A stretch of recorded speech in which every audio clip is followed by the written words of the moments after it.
Vamos acompanhar agora a palestra de Maurício Moura, que vai falar de Big Data. Vamos acompanhar. Há 3 séculos atrás lidava em todos os anos de vida praticamente. Diariamente nós temos, basicamente, 100 mil tweets por minuto, 650 mil itens compartilhados por minuto, 144 milhões de tweets diariamente, todos os dias, né? Quase 1 bilhão de compartilhamentos no Facebook, isso diariamente. Imagina a quantidade de dados que a gente lida.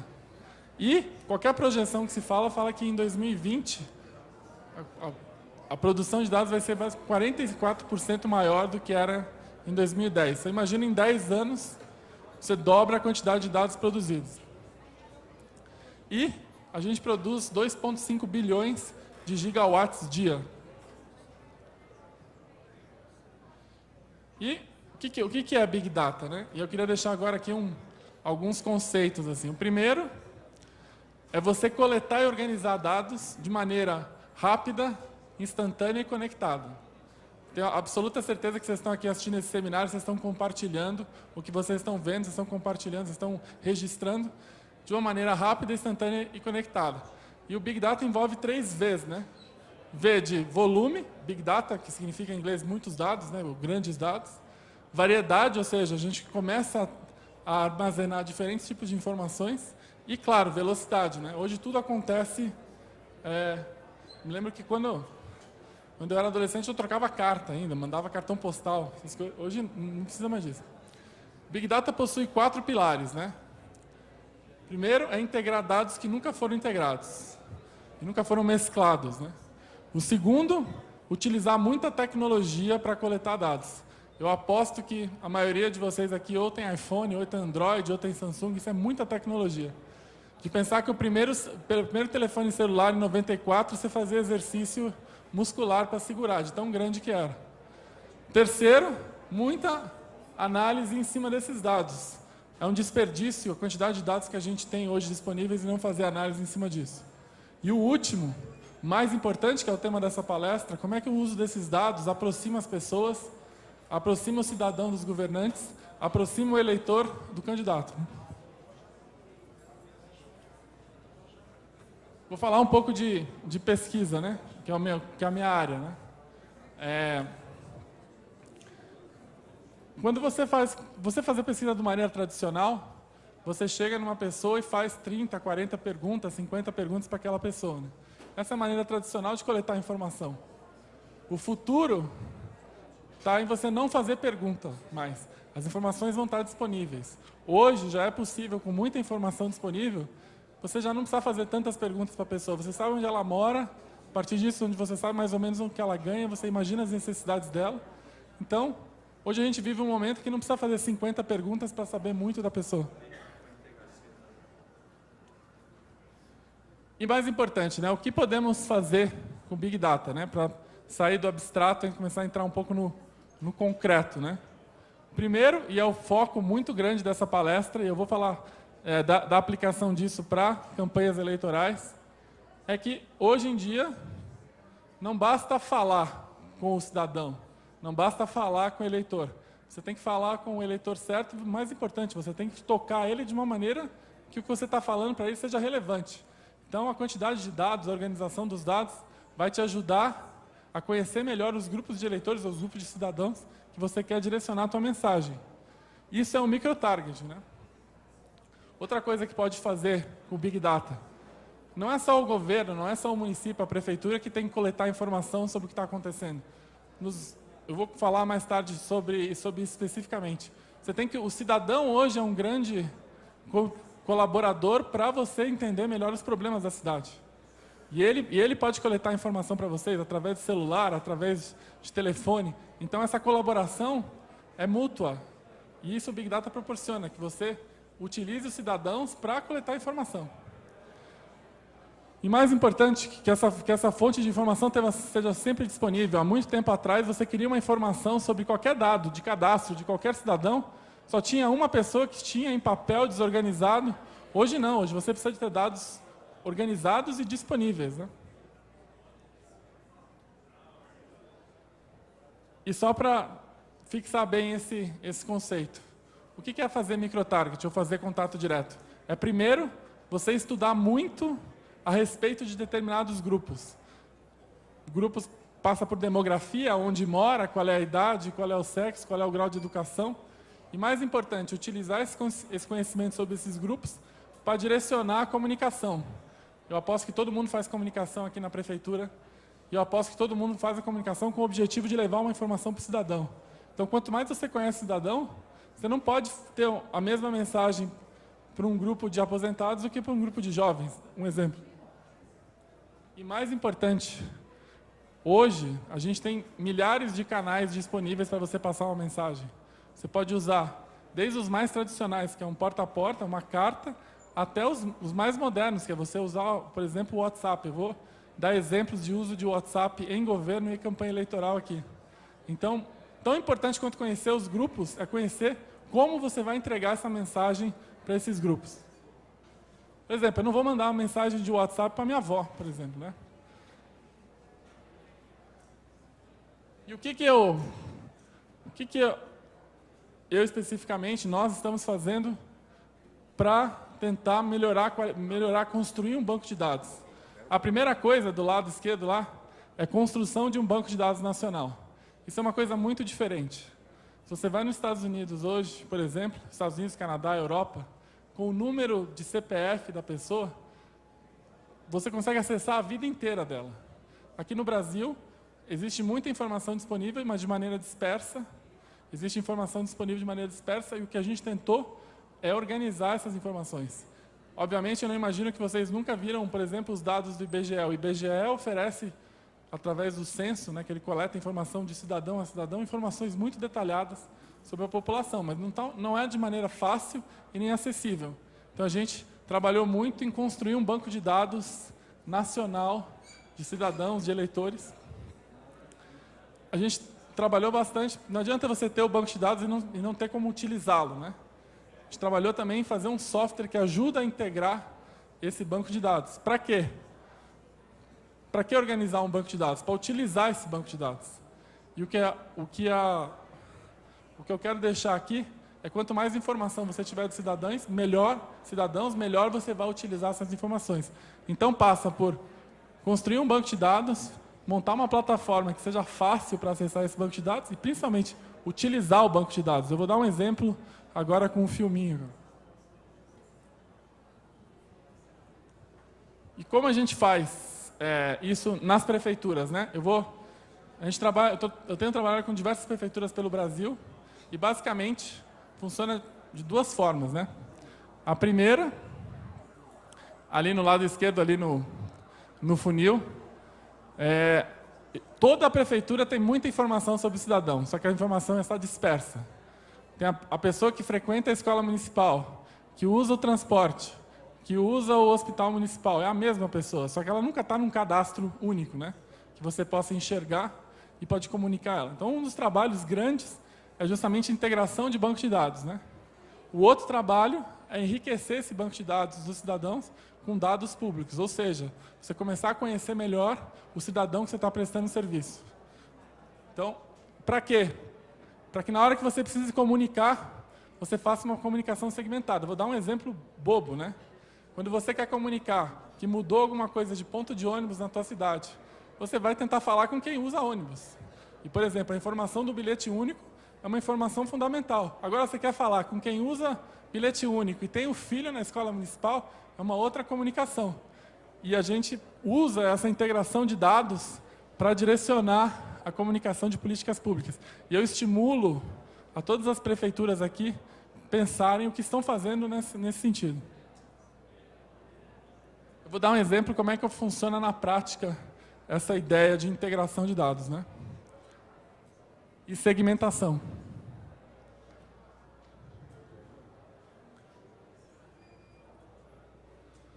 Opa, estamos sem som aqui.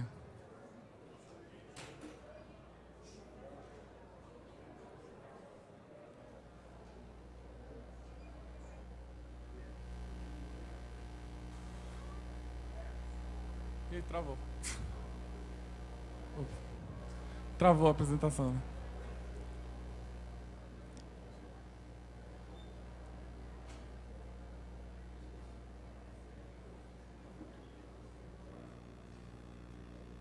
vai sair.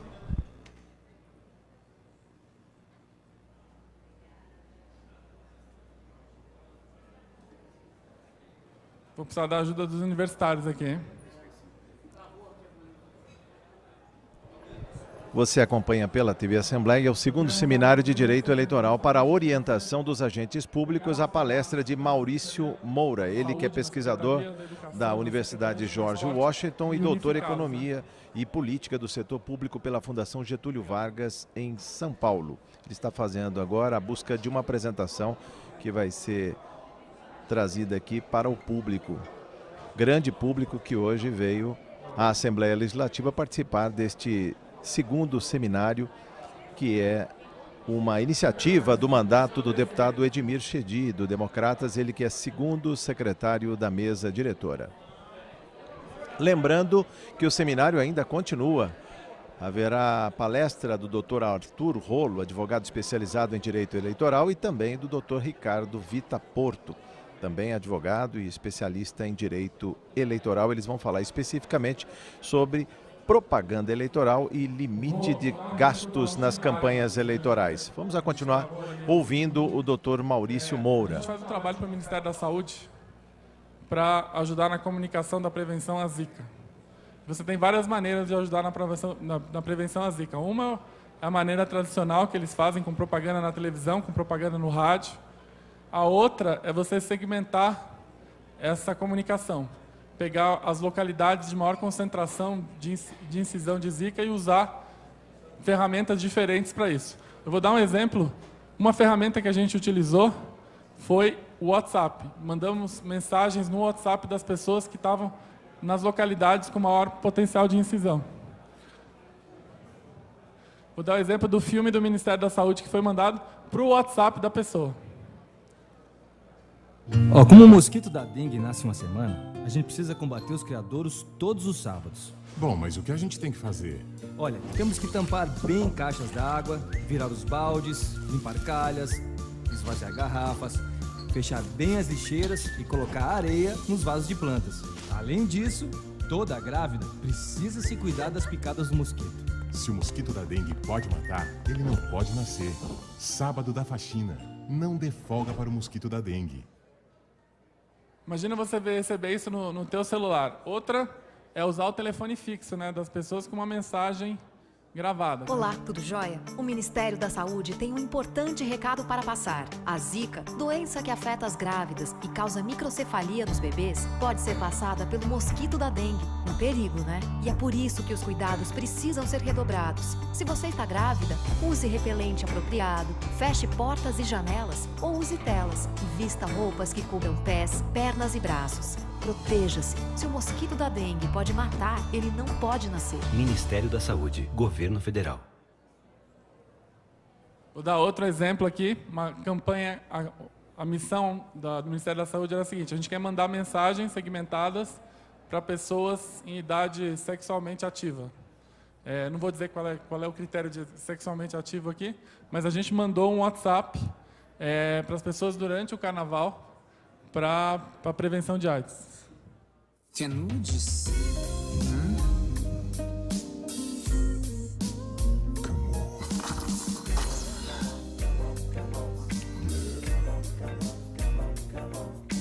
Me usa.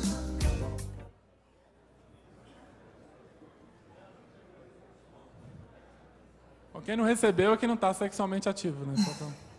Esse grupo tá parado, hein? É carnaval, galera! Deixa a camisinha entrar na festa. Ó, tô dentro, hein?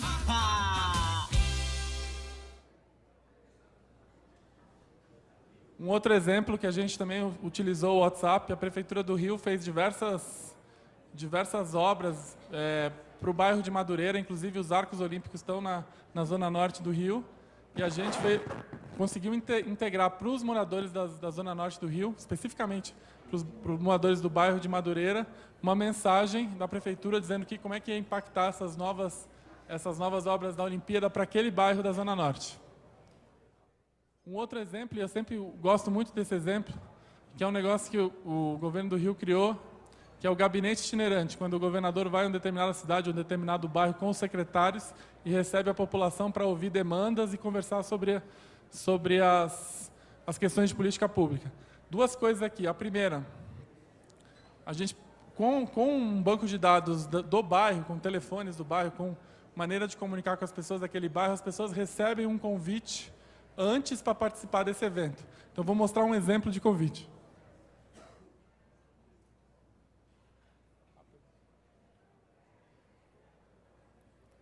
Oi, tudo bem? Estou te ligando só para avisar que amanhã o governo do estado do Rio estará aí em Seropédica, no dia 2 de julho, das 9 da manhã às 5 da tarde, na escola CIEP Brizolão 156, Dr. Albert Sabin, na antiga rodovia Rio-São Paulo, quilômetro 40, bairro Dom Bosco, para te ouvir e conversar um pouco com você. Foi para isso que criamos o Fale com a Gente, um gabinete itinerante onde você pode dar opiniões e sugestões de como melhorar a vida de quem mora aí em Seropédica. E ainda teremos postos de atendimento do Detran e você também poderá fazer o seu bilhete único. Então, estou te esperando amanhã para a gente conversar. Fale com a Gente, um serviço do governo do estado do Rio para você. Duas coisas aqui. A primeira, é claro que muita gente que vai lá diz que está indo lá porque foi convidada pelo telefone. Mas a segunda e mais importante é quem vai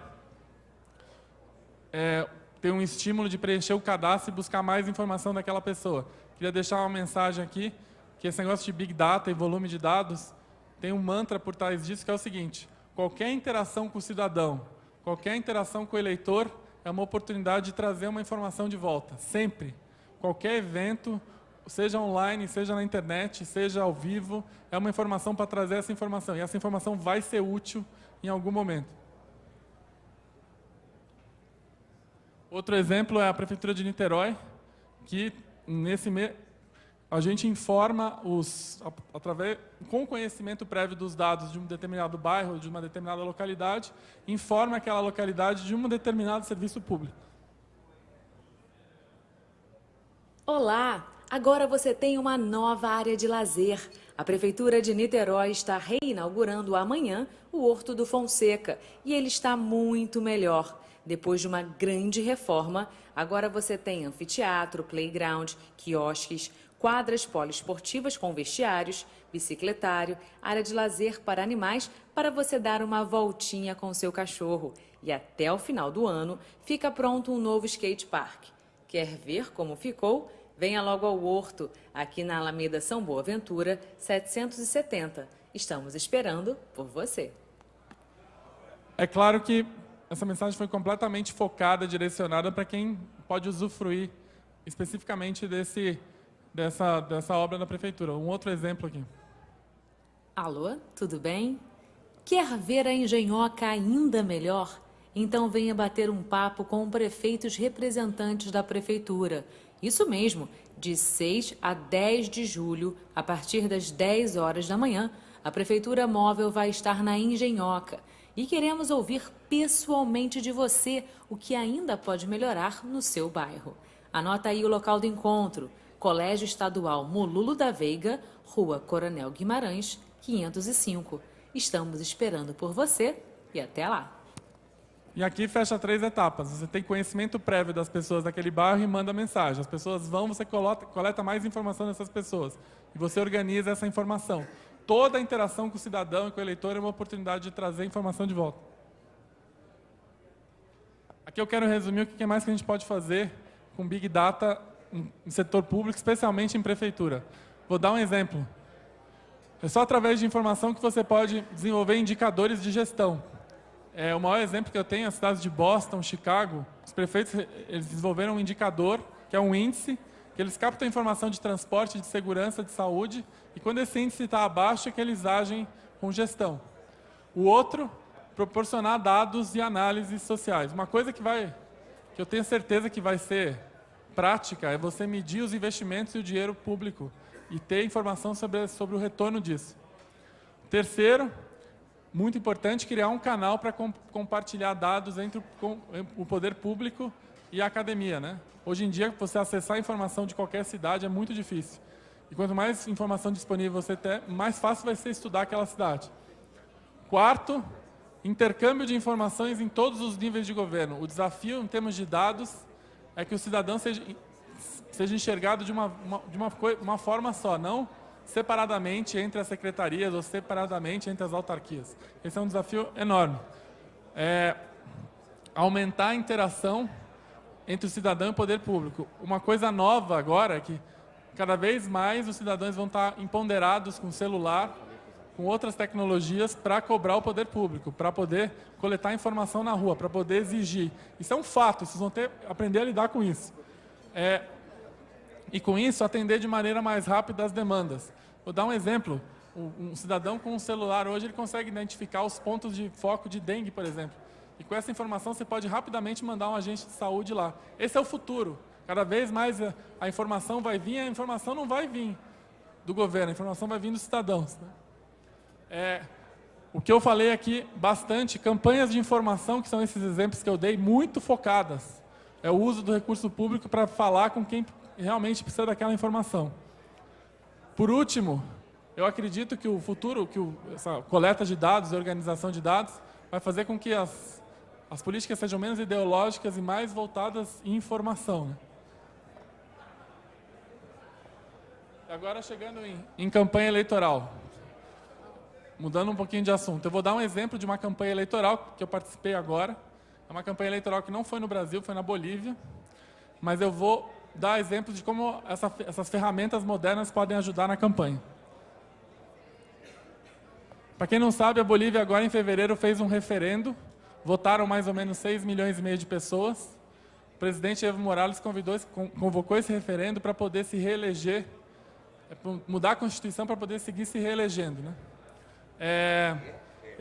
Ele perdeu o referendo, a gente trabalhou na campanha da oposição, na campanha do No, perdeu por 51 a 49. Eu vou contar um pouco da história disso, que está por trás. Primeiro ponto, eu acho que uma lição que ficou aqui hoje, ouvindo o direito eleitoral hoje aqui, é que mais do que nunca é necessário maximizar os recursos que serão cada vez mais escassos na campanha. Está claro. E mais importante é você definir com quem você vai falar. Eu acho que esse é o segredo da campanha eleitoral. Tem um estudo de ciência política que mostra que 80% das campanhas majoritárias da América Latina, quando eu falo majoritárias é prefeito, governador, presidente, elas se resolvem entre 5 a 8 pontos percentuais de diferença. Ou seja, as campanhas são apertadas, né? Então, 5 a 8 pontos percentuais de diferença, você realmente tem que definir bem com que eleitor você vai passar a sua mensagem, né? No caso da campanha no referendo na Bolívia, até 2 semanas antes do dia, as pesquisas davam 40 a 40, estava empatado tecnicamente o resultado, né? Então, nossa questão óbvia para maximizar recursos se a campanha está empatada, eu vou falar com os indecisos, né? Eu vou dialogar com os indecisos. Foi aí que a gente usou essas técnicas de banco de dados, microsegmentação e microtarget, que é uma comunicação segmentada. A minha experiência, eu já trabalhei em várias campanhas no Brasil, eu trabalhei em campanhas em Portugal e trabalhei muito tempo para a oposição na Venezuela. Né? A gente saber com quem falar e traçar uma linha de diálogo com esse público é fundamental. Qual é a primeira? Como definir com quem falar, né? Uma coisa óbvia, mas pouca gente faz é estudar profundamente esse público de indeciso, esse público que não está convencido. Em qualquer campanha vai ter aqueles que nunca vão votar em você e vai ter aqueles que vão votar em você independente de qualquer coisa. Então, estudar muito, investigar muito, analisar muito esse público. Por exemplo, uma coisa que pouca gente faz é estudar campanhas anteriores, votações anteriores e cruzar isso com pesquisas atuais, porque isso dá uma informação riquíssima do tipo de eleitor com que você tem que falar. São Paulo, capital, é um exemplo. São Paulo, capital, as pontas da cidade têm uma tradição constante de votação, o centro tem outro, e a eleição costuma se definir em algumas regiões da cidade. Isso é fundamental. O que eu fiz na campanha o no era votar contra o presidente Evo, né? O sim era aceitar a mudança constitucional. A gente estudou bastante os indecisos e, baseado no histórico de votação e nas pesquisas, a gente criou um índice de probabilidade de voto, né? No nosso caso, eu estava trabalhando para o não, ali o 100. Quem tinha mais ou menos 100, quase 100% de chance de votar em mim, eu não ia falar, eu não ia gastar o meu recurso com quem não precisava ser convencido. E quem tinha 0% porque ia votar no sim, também não ia mandar a mensagem. A campanha se concentrou entre o 40 e o 60 ali. Esse exercício é um exercício fundamental para ganhar qualquer eleição. No final, a gente tinha dois subgrupos de eleitores que eram muito claros, que iam decidir o referendo, né?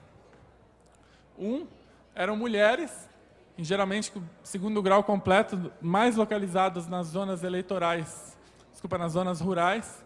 Em geral, elas não rejeitavam o presidente Evo, inclusive diziam que achavam ele era um bom presidente, elas só não sabiam se iam concordar com ele ficar eternamente se candidatando a presidente. O outro é um grupo que... Esse grupo aparece em qualquer eleição, em qualquer lugar do mundo, né? A gente tem um grupo de jovens hoje altamente conectados, participando da vida pública, das questões, mas que não gostam de nada, não gostam da direita, não gostam do centro, não gostam da esquerda, ou seja, são contra tudo, né? E a gente precisava comunicar com esses dois grupos, né, de alguma maneira. Como falar, né? E essa é a questão que vai aparecer muito, porque imagina, eu estava vendo aqui o manual das novas regras eleitorais. Não pode cartaz, não pode cavalete, não pode... Eu estava procurando assim, não pode pedir voto quase, né? Então, assim, a grande questão agora é como falar com o eleitor, né? Mas pode pedir voto, né? Pode. A gente fez exatamente o exercício que eu faço nas gestões públicas, né? Montar primeiro um banco de dados da Bolívia, né? E o banco de dados, vocês veem o lado direito ali, de dados públicos. Por incrível que pareça, existem muitos dados públicos na Bolívia, até alguns até mais do que no Brasil. E enriquecer os dados do partido. Uma outra coisa que eu aprendi trabalhando em campanha, todo partido, todo local tem informação, tem cadastro dos eleitores, tem alguma coisa. Só não está organizada, só não está disciplinada a coleta e muito menos não está acessível, né, para quando for necessário. Então a gente trabalhou isso para quê? Para justamente segmentar e usar as ferramentas necessárias aqui. Importante. E aí, desculpa ter um slide assim com muita coisa escrita, né? Como é que era o cenário lá? Uma coisa que eu sempre falo em campanha. Campanha é uma gestão de recurso e tempo. Não tem duas coisas mais importantes numa campanha, que é o recurso que você tem para fazer e o tempo. O tempo do candidato, o tempo da equipe, etc. A gente tinha, obviamente, pouco tempo e pouco recurso. E também tinha o fato de que na Bolívia, todos os meios de comunicação são controlados pelo governo. Então, basicamente, a população só recebe um lado da história. A mesma coisa aconteceu na Venezuela quando eu trabalhei lá. Pra vocês terem uma noção, na primeira campanha que eu trabalhei na Venezuela foi uma campanha contra o presidente Hugo Chávez. Ele tinha diariamente 8 horas na televisão e nós, oposição, tínhamos 5 minutos. Então, obviamente, a gente não podia depender da televisão. A gente teria que ter outras formas de chegar. Vocês terem essa da Bolívia foi interessante. O presidente tinha todo dia um programa na televisão. E aí, na véspera da votação, eu assisti um programa de 4 horas que mostrava por que o Evo deveria ficar eternamente como presidente, né? E foi a minha surpresa que um dos motivos era o Evo entrando na fábrica da Petrobras, do gás, não sei se vocês lembram, em 2006, ele invadindo o gás, e aí o locutor falava assim, o presidente Evo Morales foi o único que peitou os brasileiros imperialistas que querem tirar o sangue do povo boliviano. Então, assim, a gente tinha que utilizar alguma forma para chegar nessas pessoas, né? O que eu fiz? Eu peguei aqueles dois grupos que vocês viram, que aqueles dois grupos indecisos, e utilizei praticamente diariamente, utilizei SMS, utilizei e-mail, utilizei mensagem telefônica, utilizei o WhatsApp. E aqui eu quero fazer um parênteses assim, de direito eleitoral. Eu não sou advogado, não sou, apesar de ser doutor, não conheço direito, mas vou falar algumas coisas sobre comunicação direta aqui.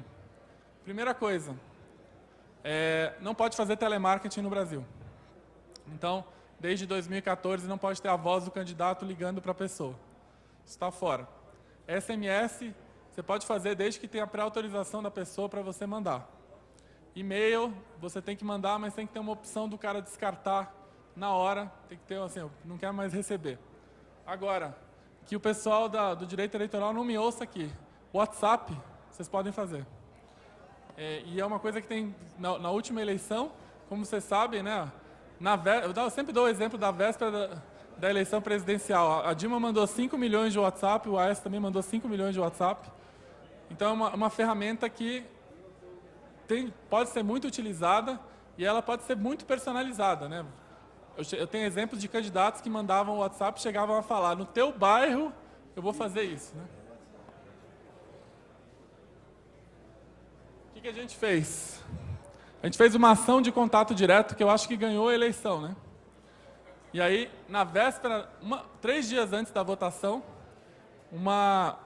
um grupo de ativistas do Evo Morales invadiu uma prefeitura que hoje está dentro que é uma prefeitura que a oposição ganhou, e eles colocaram fogo no primeiro andar da prefeitura. Morreram 6 pessoas nesse evento. E a TV estatal, controlada pelo governo, obviamente deu a versão dela sobre o acontecido. Não estou nem dizendo fazendo juízo de valor aqui. Só que a gente precisava comunicar para a população a outra versão, que era a versão da prefeita, da oposição, a oposição ao governo federal, que teve a prefeitura invadida e tocada a fogo, né? Então, vou mostrar para vocês um WhatsApp que a gente enviou para aquele grupo de mulheres e para aquele grupo de jovens, ou seja, altamente segmentado, sobre esse evento que foi trágico, né? Morreram 6 pessoas, foi um evento trágico, em El Alto. El Alto é a cidade, quando você chega em La Paz, você chega em El Alto. E El Alto sempre foi tradicionalmente uma cidade do Evo Morales. Então, vou dar um exemplo aqui da mensagem. Tenemos 6 fallecidos, ex-compañeros de trabajo, 18 heridos, también en hospitales de la ciudad del Alto. ¿Qué hemos hecho los salteños para que nos traten de esa manera? Y vamos a seguir con fuerza, porque sabemos que nuestra ciudad nos avala, porque sabemos que nuestra ciudad del Alto no quiere corrupción. Bem, essa mensagem foi para exatamente o público que a gente queria que avaliasse a questão do referendo. E essa cidade de El Alto foi decisiva para o Evo perder o referendo.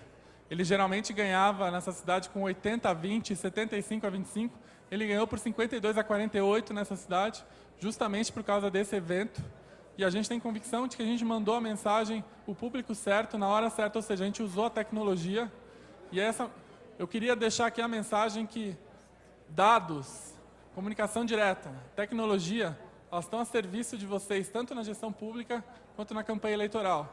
Também queria deixar essa coisa de que qualquer interação com o cidadão, com o eleitor, é uma oportunidade de ouro de trazer informação. Uma coisa que eu ouço em todas as pesquisas que eu faço: os políticos estão distantes das pessoas, os governantes estão distantes das pessoas. Isso é a coisa que eu mais ouço, eles não me representam. Eu queria deixar avançar. Hoje existe tecnologia, existe inteligência que permite vocês se aproximarem ou estimularem essa aproximação. É muito difícil para o cidadão ainda ver o político fazendo discurso na televisão, é uma coisa muito distante. Eu acho que a tecnologia está aí, ela é irreversível. O uso do celular é irreversível. A quantidade de informações que a gente lida hoje é irreversível. Então, eu queria deixar essa mensagem para vocês. E hoje, a legislação eleitoral, ela permite que você use essa tecnologia com a organização de cadastro, com a organização de banco de dados, com essas tecnologias de celular para diminuir essas distâncias.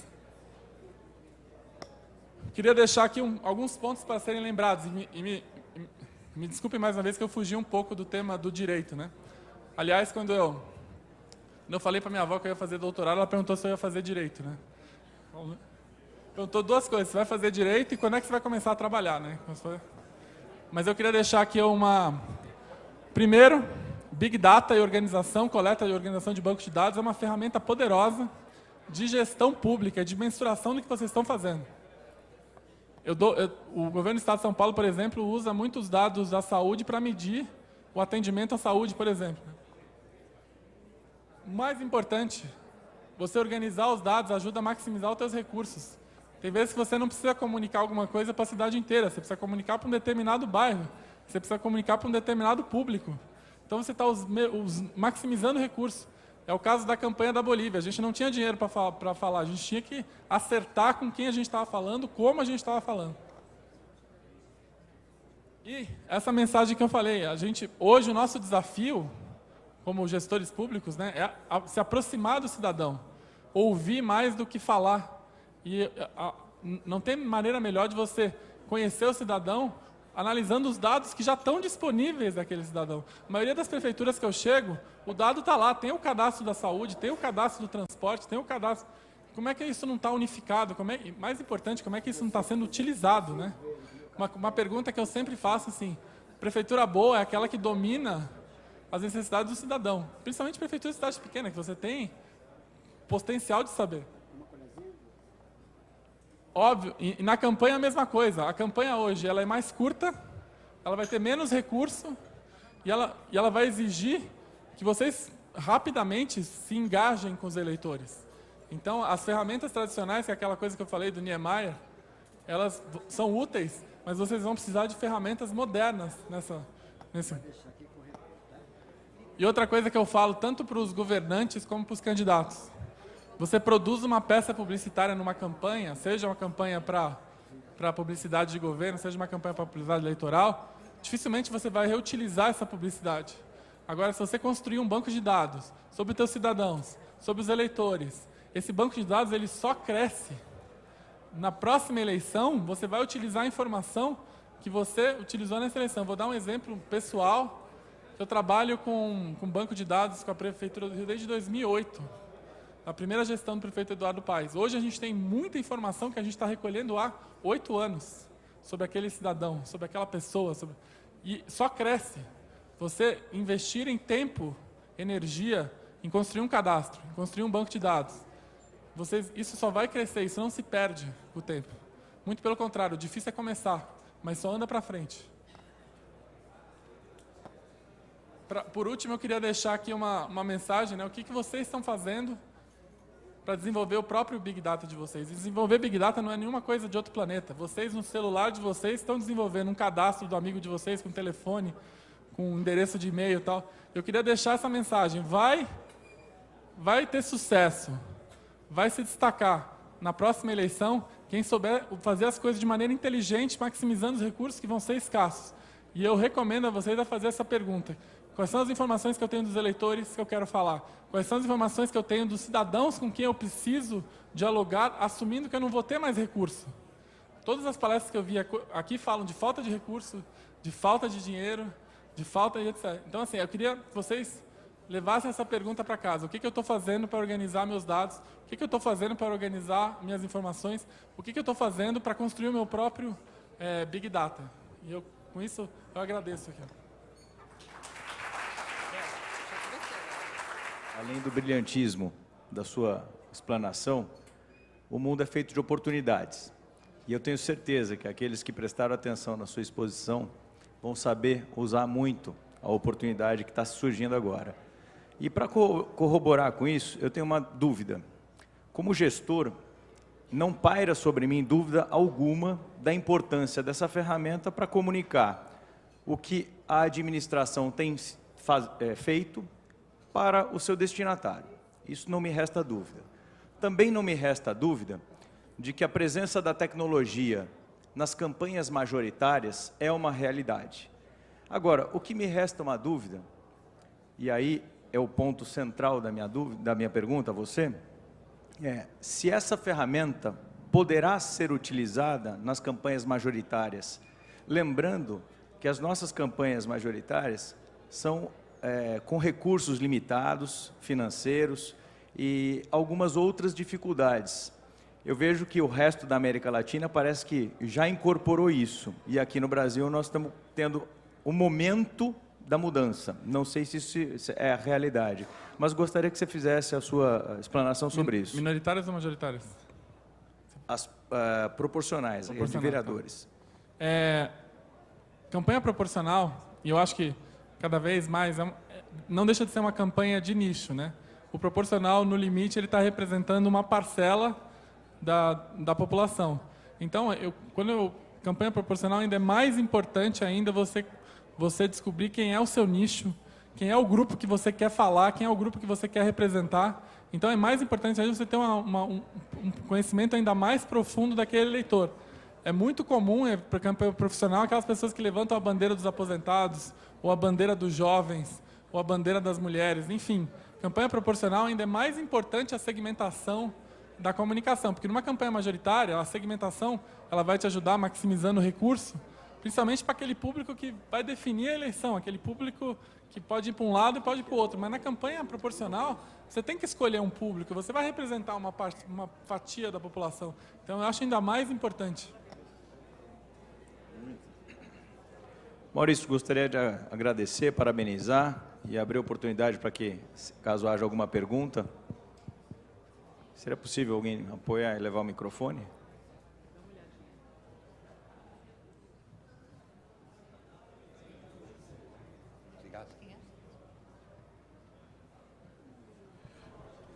Você acompanha pela TV Assembleia SP o segundo Seminário de Direito Eleitoral de Orientação dos Agentes Políticos. Agora a pergunta da plateia.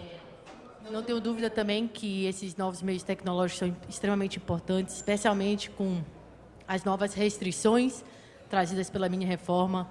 E há um dispositivo que evidencia muito isso, que é o dispositivo que proíbe a propaganda na TV, no rádio e os comícios nas 48 horas anteriores ao dia da eleição e não faz na internet. Então, a internet realmente é uma grande chave aí esse ano. A minha pergunta é, você tem ou teve experiência com links patrocinados nas redes sociais? Porque, especialmente na pré-campanha, porque, teoricamente, não pode propaganda eleitoral, ou seja, aquela que tem pedido explícito de voto, na propaganda eleitoral, ou seja, na fase de campanha eleitoral. Mas como a gente tem hoje uma importância muito grande na pré-campanha, porque o tempo de campanha eleitoral diminuiu, eu não sei se você tem experiência com esses links patrocinados em redes sociais ou não, ou se você teria algo para me ajudar a decidir o que fazer explicitamente. Obrigada. Como é que se chama? Amanda. Amanda, duas informações sobre links patrocinados na pré-campanha. A primeira é, hoje, as redes sociais oferecem um mecanismo de segmentação que você pode falar com o público assim muito.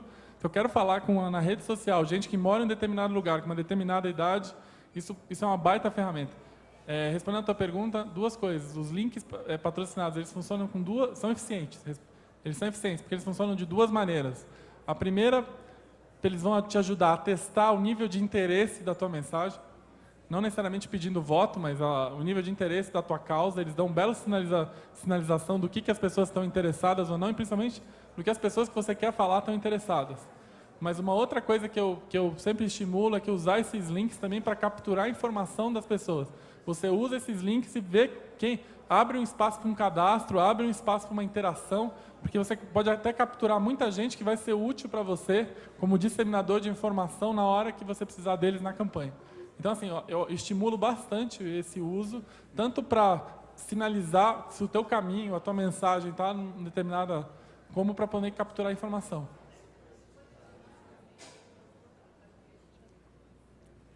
Boa tarde, palestrante. Sou o Felipe, da cidade de Cruzeiro, e eu tenho uma dúvida referente ao direito e à publicidade. Existem serviços que podem disparar SMS em massas para pessoas que estão numa determinada antena naquele momento. Tem alguma limitação para isso, dessa contratação de serviço? Por exemplo, eu quero mandar para a Zona Norte inteira de São Paulo. Eu pago para esse serviço, será disparado o SMS para pessoas que eu não conheço, que se fosse comparado com um e-mail seria um spam, né? A Justiça Eleitoral, ela está limitando, está coibindo, está regulamentando o uso dessas ferramentas maciças, WhatsApp, SMS e outros. SMS, a justiça é bem clara, você não pode, durante a campanha, enviar SMS eleitoral para quem não te autorizou a enviar o SMS. O que o SMS é muito eficiente na campanha eleitoral é para você mandar para a tua equipe de campanha, para os partidários, para a lista do partido. Vou dar um exemplo de um uso muito inteligente de SMS, que não é aqui. Então, assim, respondendo a tua pergunta, não pode na campanha. Só pode mandar para quem você pré-autorizou. A gente usa muito SMS para disseminar informação para quem está colaborando para a campanha. Vou dar um exemplo bobo, né? Em 2008, o Obama fez uma coisa muito inteligente e a gente usou muito aqui no Brasil depois. Que quando ele foi anunciar o vice-presidente dele, em vez de ele anunciar para a imprensa, primeiro ele mandou um SMS para todo mundo que estava cadastrado na lista do Partido Democrata. Então, o que eu fiz com meus candidatos? Eu estimulava eles mandarem SMS para a base do partido antes de ele anunciar qualquer coisa para a imprensa. Ou seja, você engajava as pessoas com SMS de uma maneira super efetiva, porque a gente não pode utilizar SMS para quem não cadastrou. E aí, mais uma vez, a importância de você coletar cadastro o tempo inteiro, porque quanto mais você coletar o cadastro na rua, nos eventos, na internet, maior a tua base para disparar, entendeu? Por favor, gostaria só de pedir que seja a última pergunta, as demais perguntas possam ser feitas por escrito, porque o nosso palestrante tem uma viagem marcada para os Estados Unidos aqui. Obrigado. Boa tarde, Maurício. Eu sou Leandro, de Taquarivaí, vereador. Quero parabenizá-lo pela palestra, pelo brilhante trabalho, e também aproveito para parabenizar também o deputado Edemir Chedid, né, pelo seminário, por essa oportunidade. E gostaria de fazer uma pergunta, não sei se é da sua alçada, mas se possível, se for, que me responda. Com relação à propaganda, né, eleitoral no Facebook, pode ser utilizado o perfil pessoal ou tem que ser o fanpage? Você poderia me responder com relação a essa... se for possível. São duas coisas, né? A propaganda, eu recomendo que seja pelo fanpage, até porque o fanpage permite milhões de pessoas acessarem e acompanharem, né? Agora, do ponto de vista estratégico, é fundamental você usar o Facebook pessoal dos teus seguidores para multiplicar a tua mensagem e ser um canal de multiplicação. Mas, assim, de bate-pronto é o fanpage. Agradeço. Maurício, muito obrigado pela exposição. Agradeço a todos.